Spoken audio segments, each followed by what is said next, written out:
संत मत धारा आपकी सेवा में प्रस्तुत। हम कहते हैं हमें बार बार कर्मों में जाना पड़ता है, हमें रिश्ते निभाने पड़ते हैं, हमें संसार में झूठ भी बोलना पड़ता है, व्यवहार में आना पड़ता है। एक होता है हम सूरज में चलते हैं, हम सीधे सूरज के सामने जाके खड़े हो जाएं, फूकेगा फिर तो जला डालेगा। और एक है जब हमने छतरी अपने हाथ में ले ली, स्वयं सद्गुरुदेव वो छाता हैं। धूप तो रहेगी, सूरज को हम हटा दें ये तो हो नहीं सकता है, लेकिन वो छतरी हम ले लें हाथ में ये तो हो ही सकता है। तो उस छतरी को ले लें अगर हम, तो हम धूप से भी बचेंगे, आंधी से भी बचेंगे और बरसात से भी बच पाएंगे। ये धूप, ये आंधी, ये बरसात क्या है?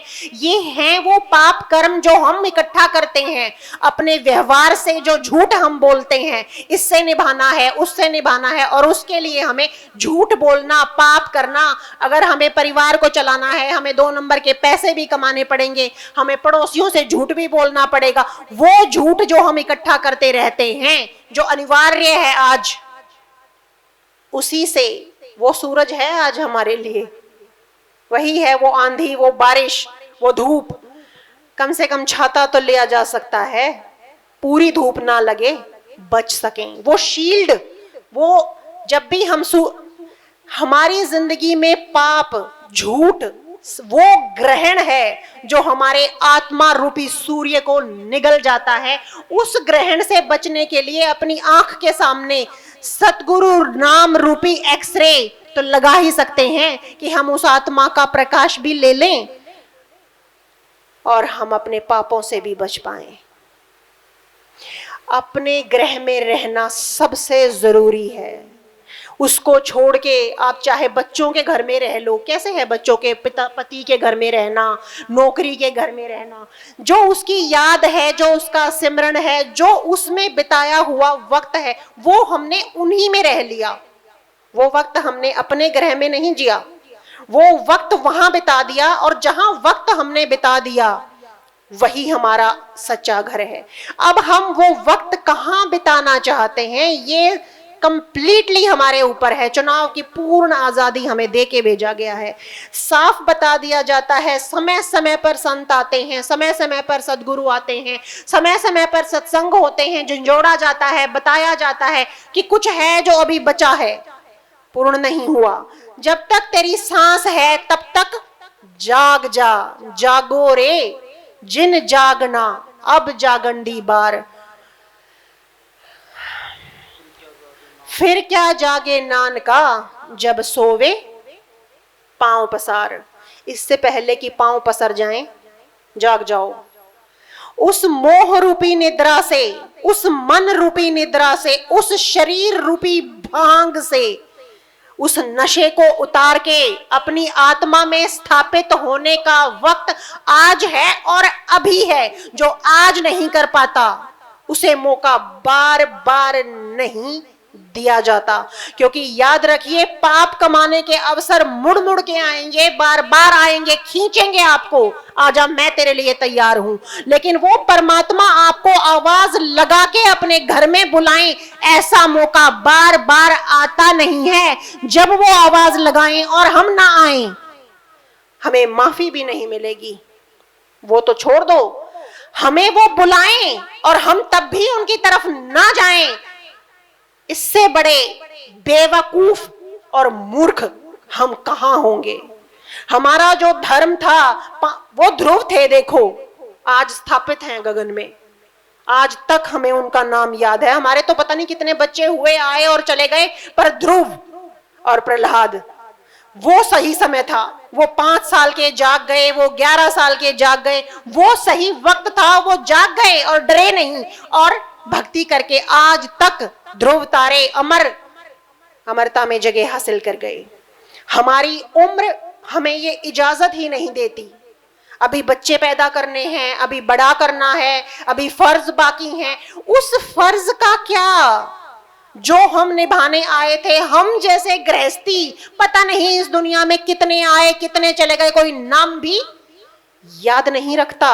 मीराबाई जी का नाम सब याद, सबको एक एक घर में बच्चे बच्चे को याद मिलेगा। और हम जैसी पता नहीं कितनी औरतें हुई और काल ने ग्रास कर लिया, कोई याद नहीं रखता।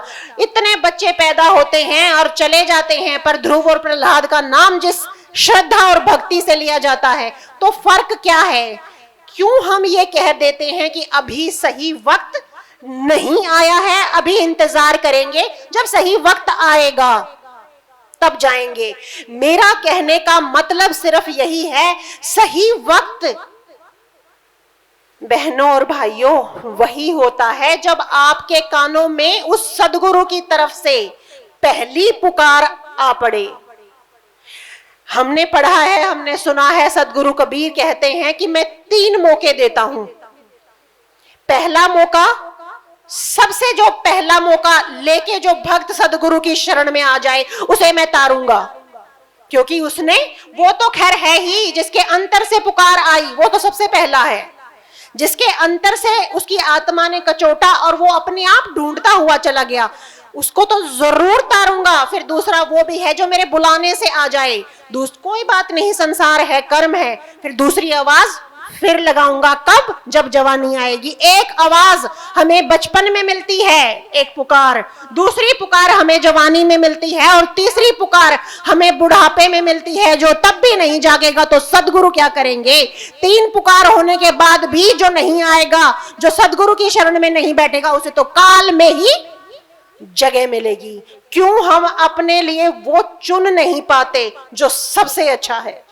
अपने लिए, अपने बच्चों के लिए, अपने शरीर के लिए हम सब कुछ अच्छा अच्छा चुन लेते हैं, और पाप है वो फिर भी चुन लेते हैं। चाहे उसको करने के लिए हमें पाप करना पड़े तो भी हम कर जाएंगे, और जिसके लिए ये कहा जाए इससे मालिक मिलेंगे तुम्हें, इसके बाद तुम्हारे अगले पिछले सारे पाप खत्म, और तुम वहां आ जाओगे जिसका तुम्हें फील करना। कभी जब हम बच्चे थे, हमें अपनी माँ की, हमारे पिता की गोद में बैठ के कैसा लगता था? देखना किसी बच्चे को, जब वो अपनी माँ की गोद में बैठेगा, अपने पिता की गोद में बैठेगा, हमें उसको कैसा महसूस होता है। और ऐसे ही जब हम अपने बच्चे को अपनी गोद में लेते हैं तो वैसा महसूस हमें कैसा होता है? वो महसूस जो है वही वो महसूस है जो परमात्मा हमें इशारा करते हैं। ये वो महसूस है जो तुम्हें तब मिलेगी जब तुम उसकी गोद में जा बैठोगे जो स्वयं परमात्मा सदगुरु कबीर है। तो ऐसी महसूस भी अगर हम ना लेना चाहें तो हमसे अभागा कौन होगा? और उसके लिए हम टालते चले जाएं, आज भी सही दिन नहीं है, कल, आज नहीं कल। मेरी अर्जी है आप लोगों से, जिस वक्त भी आपको आवाज लगे उसकी, किसी संत की, उसी वक्त छोड़ के सारे काम और अपनी उस गोद में आ बैठो। वो बार बार हाथ नहीं पसारते कि आजा मेरी गोद में, मैं तैयार हूं। ऐसे मौके जिंदगी में बार बार आए ऐसा नहीं होता, 3 ही मौके मिलते हैं, और वो 3 मौके भी जो गवा दे। सच बताती हूँ, जब मैं सत्संग में आती हूँ और बच्चों को और इस उम्र के लड़कों को जब मैं सत्संग में आए हुए देखती हूँ, मुझे बहुत अच्छा लगता है। इतना अच्छा बूढ़ों को देख के नहीं लगता, सच बताती हूँ। जो इस उम्र के बच्चे और जवान लोग जब सत्संग में आते हैं तो अच्छा लगता है कि इनमें कहीं वो मालिक का वो जो अंश वो है, और इनकी यात्रा शायद कभी न कभी पूरी हो जाएगी। समय रहते आ जाइए। रही बात कर्मों की, कर्मों को मैं 5 मिनट आपके और लेती हूँ। करना तो है, लेकिन समर्पित करते हुए अगर हम जो भी कर जाएंगे वो बंधन नहीं बनेंगे, वो तारक बन जाएंगे। कर्म तो करने ही होंगे, लेकिन सदगुरु शरण में आकर जब भी हम जो भी कर्म करते चले जाएंगे, तपस्या का, जब हम कुछ हासिल करेंगे तो पुण्य, नहीं हासिल करेंगे तो तपस्या, दोनों तरफ से हम सदगुरु शरण में आने के बाद ज्ञान रूपी तलवार के साथ अपने भय, अपने डर, अपने काल रूपी मन को काटते हुए चले जाएंगे। हमें वो एहसास होगा कि परमात्मा की गोद क्या है, हमें वो फील आएगी, हमें वो पता चलेगा कि कितना सुख और कितना आनंद हमारे लिए इंतजार कर रहा है। वो हमारे लिए इंतजार कर रहा है और हम आज तक उस तक पहुंचे नहीं। क्यों हम अपने ही आप को उस सच्चे सुख, सच बताती हूं, बहुत सुख और बहुत आनंद होता है उस मालिक की शरण में जाके उसकी गोद में बैठने से। जब हम उससे भी अपने आप को वंचित कर जाएंगे तो हमसे अभागा कोई नहीं होगा। ऐसा मत होने दीजिए अपने स्वयं की आत्मा के साथ। किसी का नुकसान नहीं है, हम डूब जाएंगे। कोई हमें तारने वाला दूसरा नहीं है। याद रखिए, संत सिर्फ पुकारते हैं, बुलाते हैं, जगाते हैं, झंझोड़ते हैं, तारते नहीं हैं। कब तक? जब तक हम अपने आप को तारने के लिए संपूर्ण समर्पण और संपूर्ण जज्बे के साथ तैयार नहीं कर लेते। जब तक हम पशोपेश में हैं, वो भी पशोपेश में रहेगा, वो भी हमारा ही रूप है। तो हम क्यों ऐसा करें कि वो भी पशोपेश में रह जाए? नहीं, आज नहीं कल वो भी यही कहेगा, नहीं बेटा आज नहीं कल वो वही कहेगा जो हम कहेंगे। सदगुरु नहीं तारते, हम अपनी आत्मा में वो प्रकाश प्रकट करके, वो सच्चा मालिक प्रकट करके अपने आप को तारते हैं। अपने लिए खाना खाना जरूरी, अपने लिए सब कुछ जरूरी, क्या क्या गिनाऊंगी मैं, लेकिन अपने लिए तारना, भवतारण अपने लिए आवश्यक नहीं। ये कैसी मूर्खता है? इसमें क्या फायदा होगा? हम अपने आप को उस राध, उस पाप, उस गंध के भवसागर से पाप पार नहीं ले जाना चाहें और उसमें डूब के मर जाना चाहें, इससे बुरा हम अपने साथ क्या चाहेंगे? सदगुरु नहीं तारते, वो पुकारते हैं, बुलाते हैं। लायक हमें बनना होगा उनके संपर्क में बार बार आके। जैसे पारस हमारे पास आ गया, अब ये हम सब के लिए है जो हम लोग हैं जो रास्ते पे आए। पारस हमारे पास एक बार, हमें सदगुरु नाम रूपी, शरण रूपी पारस मिल गया। हमने एक बार छुआ लिया, एक कोना छुआ। हम वो लोहा नहीं है जो एक बार छुआते ही पूरा सोना बन जाए, ऐसा लोहा हम अभी नहीं है। हमारा जो अंश, जो अंग, जो कोना पारस को छुएगा, वही कोना, सिर्फ उतना ही सोना बन पाएगा। अब आपका लोहा इतना है, इतना है, आपने इतना छुआया और जो इतना बच गया उसके बारे में हम क्या करेंगे? इसके लिए जरूरी है सदगुरु शरण में बार बार आना, उन्हें बार बार छूना, उन्हें बार बार उनकी वाणियों से अपने मन को छुआना। क्या है लोहा? हमारा मन। उस मन को बार बार सदगुरु रूपी नाम से, उनकी शरण से छुआना बार बार। और मन कितना बड़ा है हमें अंदाजा नहीं आज तक।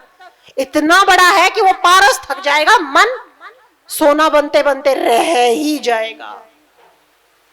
मौका मत चूकिए, क्योंकि जो मौका चूक जाता है, परमात्मा रूपी हीरा बार बार उसकी झोली में आए, ऐसा नहीं होता। अच्छी किस्मत और बुरी किस्मत की, पुण्य की और पाप की मैं आपको साफ पहचान बताती हूं। जो पाप है वो बार बार आपका दरवाजा खटखटाएगा, खोल दरवाजा, मैं आ गया, खोल दरवाजा, मैं आ गया, बार बार आएगा, आपके मन में विचार देगा। टीवी देख ले, नाच ले, गप्पे मार ले, चुगली कर ले, मौज कर ले, सो ले, सारी बार बार खटखटाएगा आपके मन का दरवाजा। और आप हर बार खोलते चले जाओगे। पता है काल है, फिर भी खोलते चले जाओगे, बार बार आएगा, वो नहीं रुकता, वो आएगा।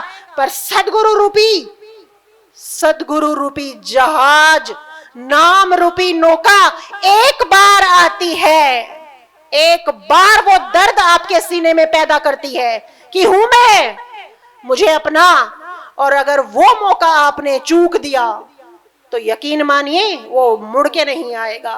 क्योंकि अच्छे मौके, पुण्य आत्माएं, अच्छी लक बार बार आपका दरवाजा नहीं खटखटाएगी।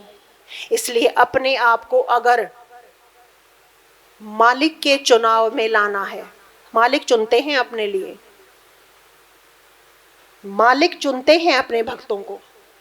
अगर हमें उनके चुनाव में आना है तो देर नहीं लगानी चाहिए। जिस वक्त हमारे आसपास कहीं कोई आवाज़ आए ऐसी, हमें उसी वक्त उस मौके को पहचान कर उसे हासिल करना चाहिए।